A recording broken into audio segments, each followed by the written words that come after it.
Could you please explain how to manage adenomyosis in IVF? Okay, so in IVF, so generally, like we said, a lot of patients get successful pregnancy naturally, and if they didn't get successful pregnancy naturally and have adenomyosis as a main cause, we think that in these couples, so adenomyosis reducing their chance of implantation.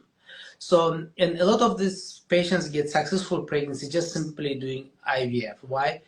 Because in IVF, you go 10, 15 times faster than natural conception, depending on egg reserve and age and multiple parameters. And you go much faster, and you have a much more efficient fertility when you do IVF. I'll explain how. Let us say you have a patient at the age of 35 and they produce one egg every month. During 12 months, they produce 12 eggs. Even if everything is perfect, only adenomyosis is a problem. They may produce 2-3 high-grade embryo, because let us say 12 eggs, maybe up, you may have like 7-8 fertilized. Out of this, you may have 2-3 high-grade embryos. That's normal for the age of 35, whether you do natural or IVF. Out of 12 eggs, getting 2-3 high-grade is normal. So, and you may have a 1 high-grade embryo coming to the uterus every maybe 4 months or 6 months.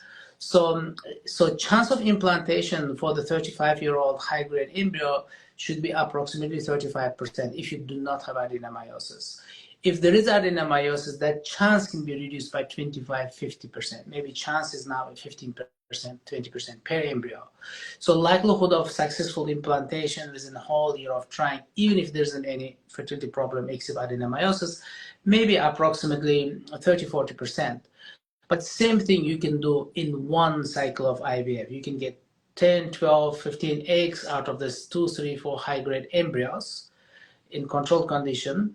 Then even if you don't treat adenomyosis and transfer, expecting similar chance, let us say 20% chance, and using progesterone support, which can improve implantation in pregnancy, so you can quickly get successful pregnancy. Let us say you got 3 high grades. Between these 3 high grades, let us say you have 40% chance, 40-45% chance of successful pregnancy.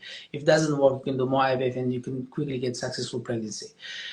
And if that's not successful, then there will be an option of treating adenomyosis. We call it 3-stage treatment. We do a special protocol in our clinic for that, for patients who have a repeated implantation failure.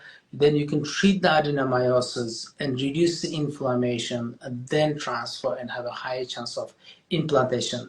So yes, IVF doesn't guarantee success, but IVF gives you best possible chance of having successful pregnancy in patients with adenomyosis who have infertility. Like we said, if there isn't any history of infertility, which means they haven't even tried a year to conceive, then that's advisable, provided their age is not older, and the patients should try to conceive naturally. If not successful, then second, so plan A is a natural conception, plan B is IVF. But then a lot of patients get successful pregnancy just doing simple IVF. And then plan C, the backup plan, is the treatment of adenomyosis and reduce inflammation, then transfer. And most patients, if they bank sufficient amount of embryos, get successful pregnancy with one of these 3 options.